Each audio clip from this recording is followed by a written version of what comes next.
What is sexual reproduction.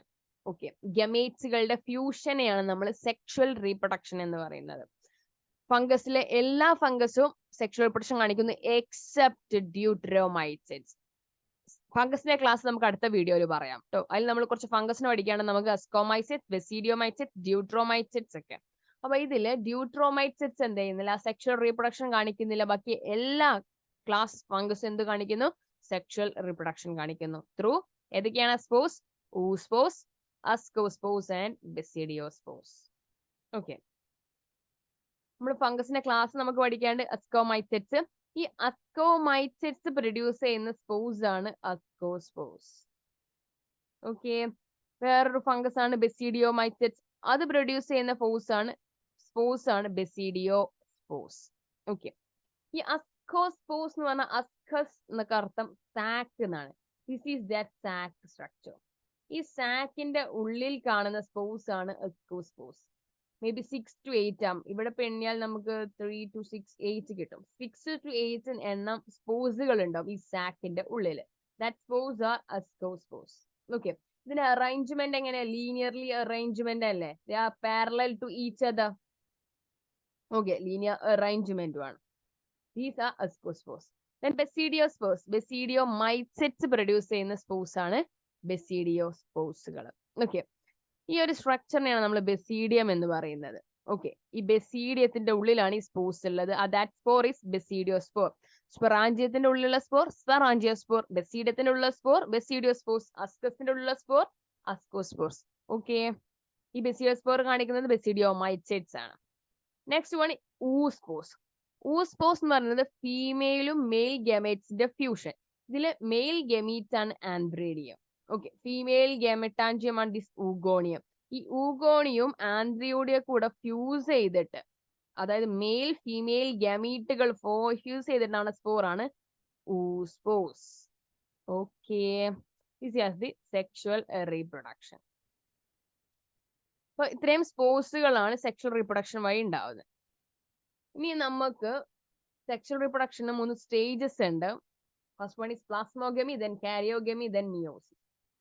അതായത് sexual reproduction നടക്കാണ് fusion of these gametes. ചുമ്മാ fuse ചെയ്യാൻ പറ്റില്ല, അതിന് കുറച്ച് സ്റ്റേജസ് ഉണ്ട്. First one is plasmogamy. അപ്പൊ നമുക്കറിയാം ഫംഗസിന് സെല്ലിന്റെ ഉള്ളിൽ സെൽ മെംബ്രെയിൻ ന്യൂക്ലിയസ് ഉണ്ടാവും. That by it's eukaryotic. Fungus eukaryotic ആണ്, ന്യൂക്ലിയസ് ഉണ്ടാവും, ന്യൂക്ലിയർ മെംബ്രെയിൻ ഉണ്ടാവും. ഓക്കെ, നമ്മൾ പ്ലാസ്മോഗമി എന്ന് പറഞ്ഞാൽ പ്രോട്ടോപ്ലാസത്തിന്റെ ഗമി, which means fusion of protoplasm ആണ് പ്ലാസ്മോഗമി. അപ്പൊ എന്താണ് പ്രോട്ടോപ്ലാസം? സെല്ല്, ഈ സെല്ലിന്റെ സെൽ മെംബ്രെയിൻ ആണ് ഇത്. Okay, this is nucleus, nuclear membrane ഉണ്ട്. ഇവിടെ കാണുന്ന ഈ ഫ്ലൂയിഡ് ലൈക്ക് സ്ട്രക്ചറിനെയാണ് നമ്മൾ സൈറ്റോപ്ലാസം എന്ന് പറയാം. ഈ സൈറ്റോപ്ലാസം ന്യൂക്ലിയസ് കൂടെ കൂടുന്നതിനെയാണ് നമ്മൾ എന്ത് പറയുന്നത്, പ്രോട്ടോപ്ലാസം എന്ന് പറയാം. Okay, this is the protoplasm. Cytoplasm plus nucleus is called protoplasm. Okay, അങ്ങനെയുള്ള പ്രോട്ടോപ്ലാസം, രണ്ട് പ്രോട്ടോപ്ലാസം തമ്മിലുള്ള ഫ്യൂഷനെയാണ് നമ്മൾ എന്ന് പറയുന്നത് plasmogamy. Gummy, fusion of protoplasm. Next എന്ത് നടക്കുന്നു, കാരിയോഗമി. ഇപ്പൊ ഇങ്ങനെയുള്ള രണ്ട് പ്രോട്ടോപ്ലാസം തമ്മിൽ ഫ്യൂസ് ചെയ്താൽ ഇത് രണ്ടും ഒറ്റ സ്ട്രക്ചറിൽ ഫ്യൂസ് ചെയ്താൽ എന്തുണ്ടാവുന്നു, ഒറ്റ സെല്ലിൽ 2 ന്യൂക്ലിയസ് ഉണ്ടാവില്ലേ, അല്ലെ? ഇത് രണ്ട് ഫ്യൂസ് ചെയ്താൽ 2 ന്യൂക്ലിയസ് ഉണ്ടാവും. കാരിയോ എന്ന് പറഞ്ഞാൽ ന്യൂക്ലിയസ് എന്നാണ് അർത്ഥം. ഗമി എന്ന് പറഞ്ഞാൽ ഫ്യൂഷൻ, അതായത് 2 ന്യൂക്ലിയസിന്റെ കൂടെ ഫ്യൂഷൻ ആണ് പിന്നെ നടക്കുന്നത്. ഓക്കെ, ഇപ്പൊ ഒറ്റ സെൽ ഇത് രണ്ടും കൂടെ ഫ്യൂസ് ചെയ്താൽ, പ്രോട്ടോപ്ലാസ്മിക് ഫ്യൂഷൻ നടന്നാൽ 2 ന്യൂക്ലിയസുകൾ ഉണ്ടാകും. ഓക്കെ, ഈ 2 ന്യൂക്ലിയസിന്റെ ഫ്യൂഷനെയാണ് എന്ത് പറയുന്നത്, കാരിയോഗമി എന്ന് പറയുന്നത്. ഓക്കെ, അങ്ങനെ 2 ന്യൂക്ലിയസ് തമ്മിൽ ഫ്യൂസ് ചെയ്യുന്നു. നെക്സ്റ്റ് എന്ത് ചെയ്യുന്നു, മിയോസിസ് ഒക്കെ പറയുന്നു, അതായത് സെൽ ഡിവിഷൻ നടക്കുന്നു, റിഡക്ഷൻ ഡിവിഷൻ നടക്കുന്നു, പകുതിയാകുന്നു. ഇപ്പൊ ഈ ഒരു കാരിയോഗമിയിൽ 2N ഉണ്ടാവുക, ഡിപ്ലോയിഡ് ഓർഗാനിസം ആണ് ഉണ്ടാവുന്നത്. അതിന് മിയോസിസ്, റിഡക്ഷൻ ഡിവിഷൻ നടന്നിട്ട് ഹാപ്ലോയിഡ് ആയിട്ട് മാറും. അങ്ങനെ ഹാപ്ലോയിഡ് സ്പോർസ് പ്രൊഡ്യൂസ് ചെയ്യുന്നതാണ് മിയോസിസ്. എന്തുകൊണ്ട് കാരിയോഗമിയിൽ അത് നിന്നിട്ടില്ല ആ സ്റ്റേജ്? മിയോസിസ് എന്തിനാ നടന്നത്?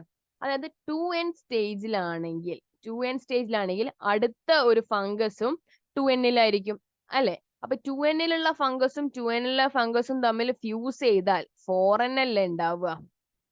അപ്പൊ അതിന്റെ പ്ലോയിഡി, ഓർഗാനിസത്തിന്റെ പ്ലോയിഡി മാറി. ഓക്കെ. പകരം കാരിയോഗമിയിൽ മിയോസിസ് റിഡക്ഷൻ ഡിവിഷൻ നടന്നാൽ ഉണ്ടാവുന്ന സ്പോർസ് N ആണ്. വേറെ ഫംഗസിന്റെ സ്പോർസും N ആണ്. ഈ രണ്ട് ഫംഗസ് കൂടെ ഫ്യൂസ് ചെയ്തിട്ടല്ലേ സെക്ഷൽ റീപ്രൊഡക്ഷൻ വഴി ഓഫ് സ്ട്രിങ്സ് ഉണ്ടാവുന്നത്. അതെന്തായിരിക്കും? 2N ആയിരിക്കും. പ്രശ്നമില്ല. ആ ഓർഗാനിസത്തിന്റെ പ്ലോയിഡി മെയിൻറ്റെയിൻ ചെയ്തു. ടു മെയിൻറ്റെയിൻ ദ പ്ലോയിഡി ആണ് ഈ മിയോസിസ് ഒക്കർ ചെയ്യുന്നത്. ഇത് നിങ്ങൾക്ക് മനസ്സിലായിട്ടില്ലെങ്കിൽ നമ്മൾ സെൽ സൈക്കിൾ എന്നുള്ള ചാപ്റ്ററിൽ ഡീറ്റെയിൽഡ് ആയിട്ട് മിയോസിസ്, സെൽ സൈക്കിൾ എല്ലാം പഠിക്കും കേട്ടോ. ഇപ്പൊ നിങ്ങൾ ഇത്ര ഓർക്കുക, 3 സ്റ്റേജസ് ഉണ്ട് സെക്ഷൽ റീപ്രൊഡക്ഷന്. Plasmogamy, fusion of protoplasm, karyogamy, fusion of nucleus. അത് കഴിഞ്ഞിട്ട് ആ ന്യൂക്ലിയസിലുള്ള ഈ ഡിപ്ലോയിഡിനെ എന്ത് ചെയ്യുന്നു? റിഡക്ഷൻ ഡിവിഷൻ, മിയോസിസ് ഒക്കെ ചെയ്തിട്ട് ഹാപ്ലോയിഡ് സ്പോർസ് പ്രൊഡ്യൂസ് ചെയ്യുന്നു. ഓക്കെ, ഇതിന്റെ പ്ലോയിഡി മെയിൻറ്റെയിൻ ചെയ്യാൻ വേണ്ടിയിട്ടാണ് മിയോസിസ് ഒക്കെ ചെയ്യുന്നത്. നെക്സ്റ്റ് നമ്മൾ ഫംഗസിന്റെ ക്ലാസ്സസ് പറഞ്ഞായിരുന്നു. എസ്കോമൈസിസ് ആൻഡ് ബെസിഡിയോമൈസസ്. ഇവരെന്തെയ്യുന്നു? ഒരു സ്പെഷ്യൽ ടൈപ്പ് ഒരു സ്റ്റേജസ് കൂടെ ഈ ഒരു സെക്ഷൽ റിപ്രൊഡക്ഷനിൽ കാണിക്കുന്നു. സെക്ഷൽ റിപ്രൊഡക്ഷന്റെ സ്റ്റേജസ് ആണ് plasmogamy, karyogamy and meiosis. Okay, ഈ ഒരു ബെസിഡിയോമൈസസ്, അസ്കോമൈസസ് ഫംഗസുകളിൽ ഇവിടെ മൈസീലിയം ഫ്യൂസ് ചെയ്യുന്നു. അങ്ങനെ അവർക്ക് ഫ്യൂസ് ചെയ്യുമ്പോൾ രണ്ട് N ഉണ്ടാവും. അതായത് 2 കാരിയോൺ ഒരു സെല്ലിൽ ഉണ്ടാവും. അങ്ങനെ ഡൈകാരിയോൺ ഫേസുകൾ ഈ ഫംഗസ് കാണിക്കുന്നു. അങ്ങനെയുള്ള പിന്നെ ന്യൂക്ലിയസിന് കാരിയോഗമി ഫ്യൂഷൻ നടക്കുന്നു. റിഡക്ഷൻ, മിയോസിസ് ഒക്കെ ചെയ്യുന്നു. ലേറ്റർ ഈ സ്പോർസിന് പിന്നെയും പ്ലാസ്മോഗമി, ഈ സൈക്കിൾ ഇങ്ങനെ റിപ്പീറ്റ് ചെയ്യുന്നു. അപ്പൊ ഈ അസ്കോമൈസേറ്റ്സ്, ബെസിഡിയോമൈസേറ്റ്സ് ഒക്കെ എന്ത് ചെയ്യുന്നു? ഈ ഡൈകാരിയോൺ ഫേസ്. ഓക്കെ, ഈ സ്ട്രക്ചർ നോക്കൂ. ഇത് ഒരു സ്പോർസ് വേറെ ഫംഗസിന്റെ സ്പോർസ് തമ്മിൽ പ്രോട്ടോപ്ലാസ്മിക് ഫ്യൂഷൻ നടക്കുന്നു. ഒറ്റ സെല്ലിൽ 2 ന്യൂക്ലിയസ് ഉണ്ടാവും. ഡൈകാരിയോൺ ഫേസ് ഉണ്ടാവും. ദെൻ ആ 2 ന്യൂക്ലിയസ് തമ്മിൽ ഫ്യൂസ് ചെയ്ത് കാരിയോഗമി ഒക്കെ ചെയ്തിട്ട് ദെൻ മിയോസിസ് ഒക്കെ ചെയ്തിട്ട് ഹാപ്ലോയിഡ് സ്പോർസുകൾ പ്രൊഡ്യൂസ് ചെയ്യുന്നു.